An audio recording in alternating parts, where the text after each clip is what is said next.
At dahil nga, miss na natin ang Barda. Eto, panoorin natin ngayon si Barbie at saka si David. Tinanong kasi ito kung sila daw ay nagkakatampuhan. At oo nga daw, minsan nagkakatampuhan sila. At sino daw ang unang humihingi ng sorry? Siyempre si David. Kasi nga, kaya sila nagkakatampuhan. Kasi nga, laging late. At biniro nga kung hindi ba nagbibigay ng chocolate. Ako, hindi daw.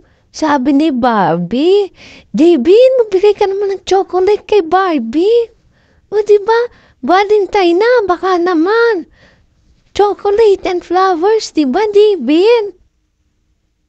Sabi mo nga, crush mo yan, diba? Oh, patunayan mo na yan ngayon sa amin. Diba? Grabe, sobrang pagkamis naman namin talaga sa inyo. Kung saan na kami naghahanap ng mga ayuda, kung saan kayo magkasama. Ay,